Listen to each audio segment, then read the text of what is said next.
உங்கள மட்டும் இல்ல, உங்க வயித்துல இருக்கிற குழந்தையையும் கவனமா பாத்துக்கணும். ஆ, சரிங்க டாக்டர்.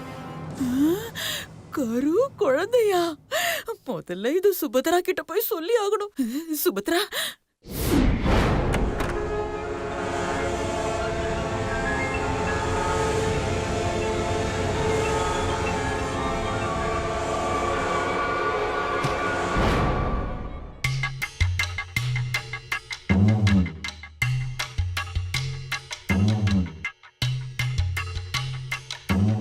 அம்மா, என்ன மேடம் பாட்டி பேயறிஞ்ச மாதிரி உட்கார்ந்திருக்காங்க? அம்மா என்னாச்சுமா? அம்மா, தெரியலையே மேடம். அம்மா,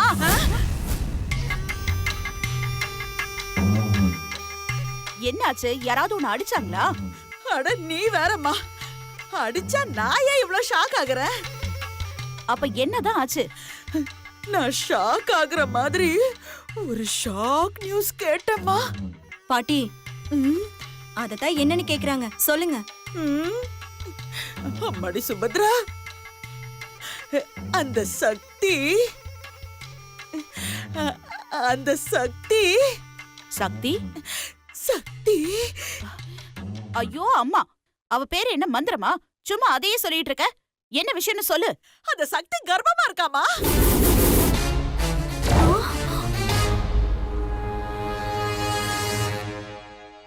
என்னம்மா சொல்ற? ஆமாம்மா. அந்த டாக்டர் சக்தி கிட்ட உன் வயித்துல வளர குழந்தைய பத்திரமா பாத்துக்கன்னு சொன்னான். அத நான் என் 2 காதால கேட்டேன்.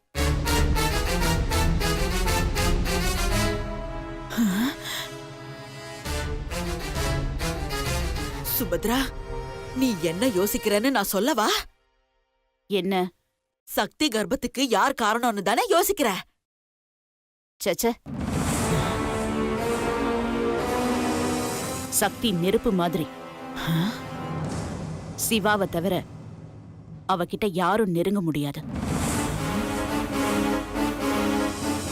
என் யோசனை அது இல்ல. வேற என்ன மேடம் யோசிக்கிறீங்க? சிவா ட்ரீட்மெண்ட்ல இருக்கும்போது மருந்தில்லாம எப்படி பொழைச்சான்னு எனக்கு ஒரே குழப்பமா இருக்குன்னு சொன்னேன்ல. இப்பதான் புரியுது சிவா எப்படி உயிர் பொழைச்சான்னு. அப்போ சிவா மயக்கத்துல இருக்கும்போதுதான் சக்தி இப்படி பண்ணிருப்பான்னு நினைக்கிறியா? அதான் நடந்திருக்கு. எவ்ளோ கெட்டனம் புடிச்சவ, ஒண்ணு சேர்ந்துட்டா பிரிக்க முடியாதுன்னு இப்படி பண்ணிருக்கா மேடம். ம்ஹும். இல்ல, சிவாவை காப்பாத்த வேற ஒரு வழி இல்லாம தான் சக்தி இப்படி பண்ணிருக்கா. எப்படி மேடம் அவ்வளவு உறுதியா சொல்றீங்க? சக்தி சிவா கூட 1 வருஷம் இருந்திருக்கா. அவன் நினைச்சிருந்தானா எப்படி வேணும்னாலும் எப்ப வேணும்னாலும் அவ இந்த மாதிரி பண்ணிருக்கலாம். ஆனா சிவாவோட அன்பு இல்லாம அவ ஒண்ணு சேரக்கூடாதுங்கிறதுல ரொம்ப உறுதியா இருந்தா. அப்படிப்பட்டவ சிவா மயக்கத்துல இருக்கும்போது நிச்சயமா இப்படி பண்ணிருக்க மாட்டா. அம்மடி, எனக்கு ஒரு யோசனை. என்ன? சிவா மயக்கத்துல இருக்கும்போது சக்தி இப்படி பண்ணிருக்கா. அப்போ சிவாவுக்கு இது தெரியாது தானே? ஆமா. இப்ப நாம போய் சிவா கிட்ட சக்தி தப்பான முறையில கர்ப்பமா இருக்கான்னு சொன்னா சிவா சக்தி கிட்ட கேப்பான். சக்தி இல்லைன்னு சொல்ல முடியாம அமைதியா இருப்பா. அப்போ சக்திய தப்பான பொண்ணுன்னு நினைச்சு சிவாவை கழுத்தை பிடிச்சு வெளியே தள்ளிடுவான்ல. அப்படி நாம செஞ்சா அத பார்த்துட்டு கோதாவரி சுந்தர்லாம் சும்மாவா இருப்பாங்க? பிரச்சனை பெருசாயிடும். அப்படி சொன்னா அதுல நமக்கு தான் ஆப்பு அதிகமா இருக்கும். நாம தப்பிக்கணும்னா சிவா சங்கீதா கழுத்துல தாலி கட்டணும். அதுக்கு சக்தி முழுகாம இருக்கிறது சிவாவுக்கு தெரியாம இருக்கிறது தான் நல்லது. நீ சொல்றதும் சரிதான் சுபத்ரா. அடியே, நீயும் இருக்கியே. நீயும் வயித்த தள்ளிக்கிட்டு வந்திருந்தா எவ்வளவு நல்லா இருந்திருக்கும். அவளை பாரு, வெளியே இருந்துகிட்டே எவ்வளவு கனகச்சிதமா காரியத்தை சாதிச்சுட்டா. ஆனா நீ கூடவே இருந்து ஒன்னத்துக்கும் யூஸ் இல்லாம இருக்க. பாருங்க மேடம், பாட்டி என்ன தேவையில்லாம திட்டிட்டு இருக்காங்க. ஆவுனா இவகிட்ட போட்டு கொடுக்கறதுக்கு தான் நீ லாய்க்கு. பொண்ணா பிறந்தவங்க எல்லாரும் செய்யற பேசிக் சாதனை கூட உன்னால செய்ய முடியல. உன்னை நம்பி என் பொண்ணு எவ்வளவு பெரிய பிளான் எல்லாம் போட்டு வச்சிருக்கா தெரியுமா? என்ன நடக்க போகுதோ.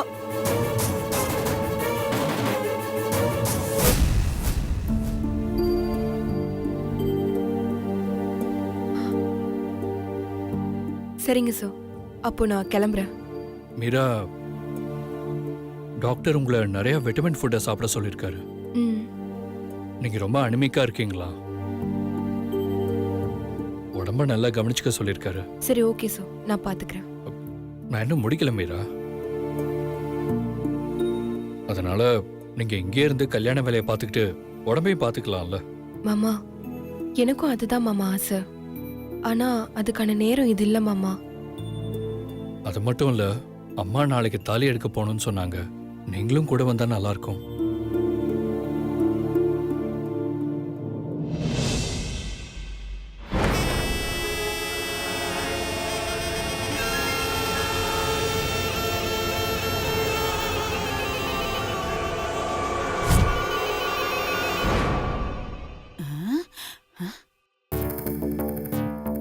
அம்மடி, இந்த கும்பல் ஆஃப் கூர்காஸ் எல்லாம் எங்க போகுதுங்க?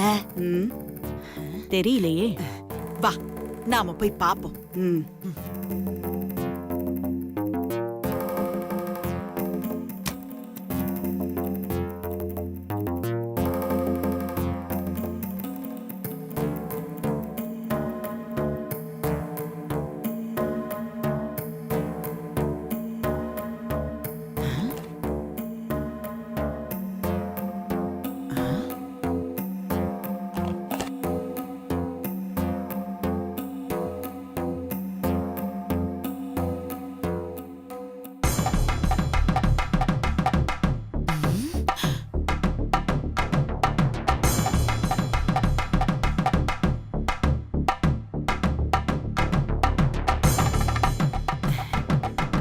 என்னம்மா இவ ரூம்ல தாலி வச்சிருக்கா? இத்தனை நாள் நாம இதை கவனிக்காம விட்டுட்டோமே. சக்தி, யாரோட தாலி இது? என்னோடதுதான்க்கா. சக்தி, உன் தாலி எப்படி சிவா ரூம் கபோர்ட்ல? இது எனக்காக என் மாமா வாங்கின தாலி. ம்ஹும். இந்த தாலியை தான் மாமா என் கழுத்துல கட்டணும்னு ஆசைப்பட்டாரு. ஆனா அது நடக்காம போயிடுச்சு. ம்.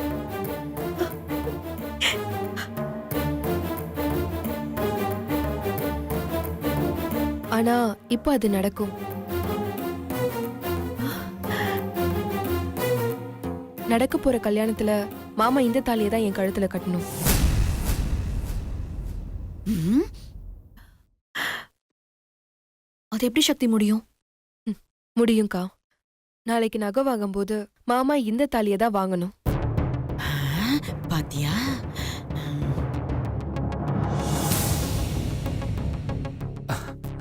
சக்தி, எனக்கு புரிஞ்சிருச்சு.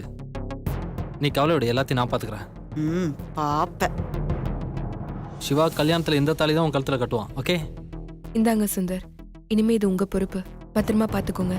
ம். பெத்த பாரு இப்படி ஒரு பிள்ளைய.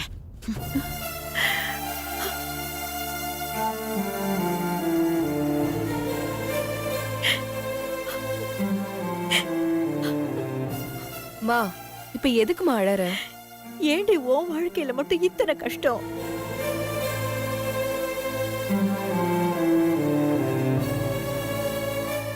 கட்டின புருஷன் கிட்ட தாலி வாங்கறதுக்கு இவ்வளவு போராடுறியே. அம்மா, நாம தான் சக்திக்கு ஆறுதலா இருக்கணும். நீ எப்படி வருத்தப்பட்டா எப்படிமா? மீனுக்குட்டி, முதல் முறையா பாசிட்டிவாலாம் பேசுற. அத்தை, கவலையெல்லாம் விடுங்க. சக்தி சிவம் கண்டிப்பா ஒன்று சேர்ந்துருவாங்க. என் மீனுக்குட்டியே பாசிட்டிவா பேசுறா.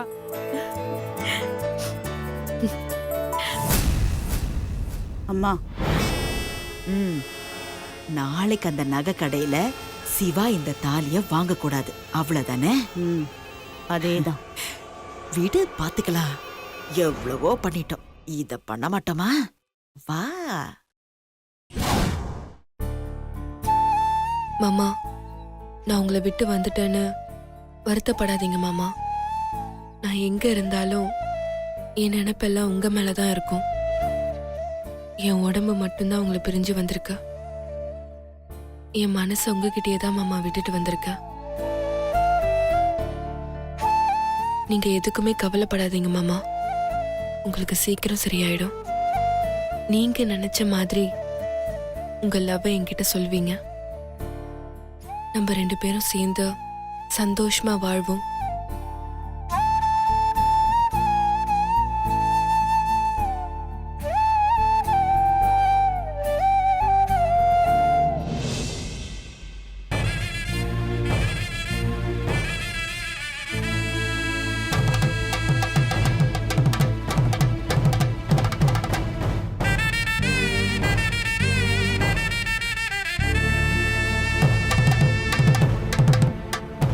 அம்மா,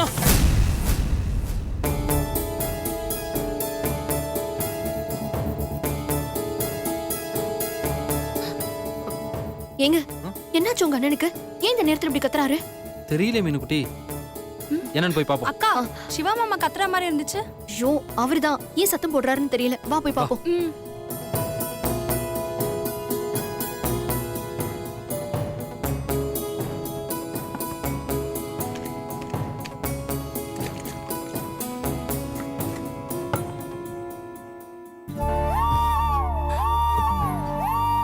என்ன இது?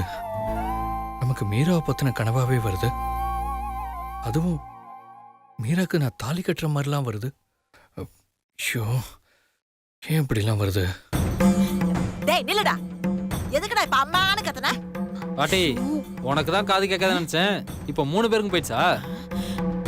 நான் ஒன்றும் கத்தல, சிவா தான் அம்மானு கத்துறான். சிவாவா? ஏன், என்னாச்சு? தெரியலமா, அதான் பார்க்க போறோம், வாங்க. ப்ரோ, உனக்கு என்னாச்சு ப்ரோ? என்னங்க, என்னாச்சு? சிவா, என்னாச்சுப்பா? என்ன கெட்ட கனவு ஏதாவது கண்டியா? கனவுதாம்மா. என்ன கனவு?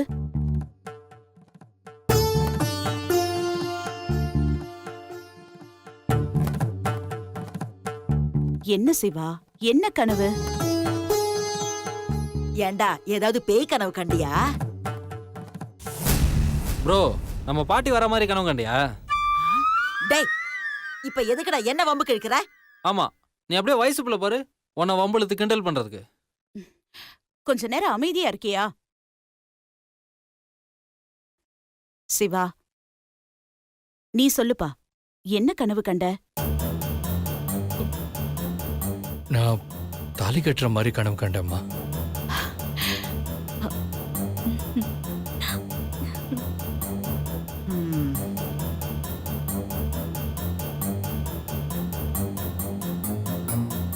சக்தி கழுத்துல தாலி கட்டுற மாதிரி தானே கனவு கண்ட? அதுக்கு எதுக்கு இவ்ளோ ஷாக் ஆகுற? சந்தோஷம் தானே படணும். இல்லம்மா, நான் மீரா கழுத்துல தாலி கட்டுற மாதிரி கனவு கண்டேம்மா.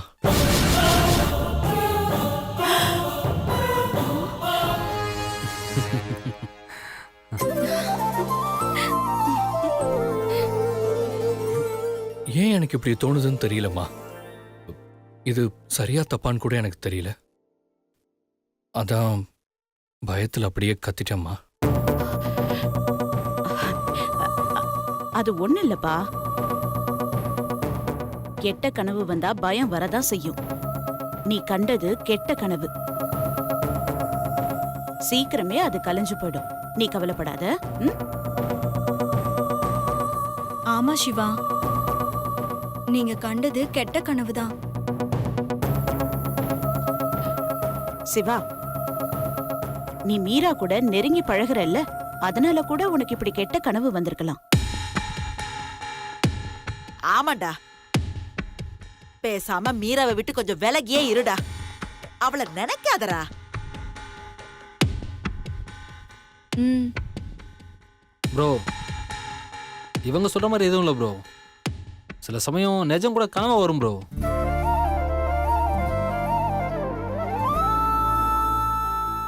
இவன் ஒருத்தன். நீ சுந்தர் என்னடா சொல்ற? அப்புறம் நான் கண்ட கனவு நிஜமாகும்னு சொல்றியா? அப்படி சொல்ல முடியாது ப்ரோ. ஆனாலும் அப்படி இல்லைன்னு சொல்ல முடியாது ப்ரோ. அம்மடி, இவனை விட்டா சிவா மனச குழப்பி விட்டுருவான். முதல்ல இந்த கூட்டத்தை கலைச்சு விடுமா. ம்.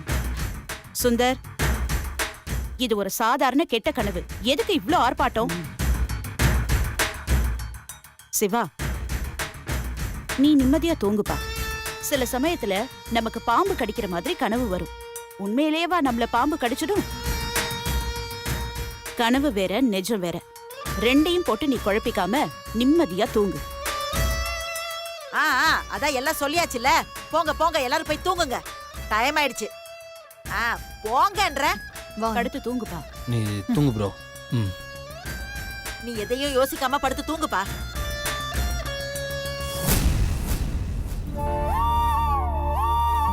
சுந்தர் சொன்ன மாதிரி கனவு கண்டது நிஜமா இருந்தா எவ்வளவு நல்லா இருக்கும்.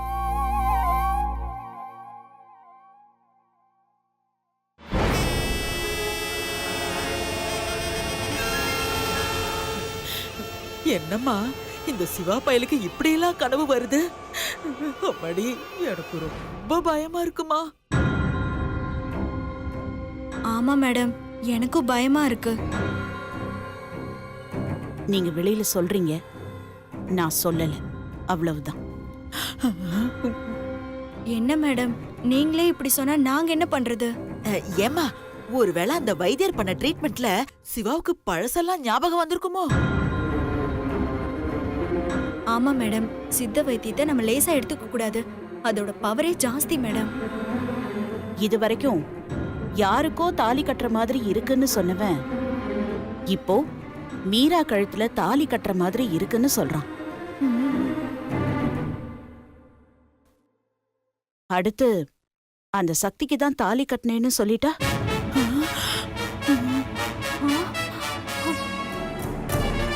சங்கீதாவுக்கும் சிவாவுக்கும் கல்யாணமே நடக்காது. அப்படி ஒருவேளை கல்யாணம் நடக்காம போயிடுச்சுன்னா நாம போட்ட பிளான் எல்லாம் வேஸ்டா போயிடும். மேடம், இப்ப என்ன மேடம் பண்றது?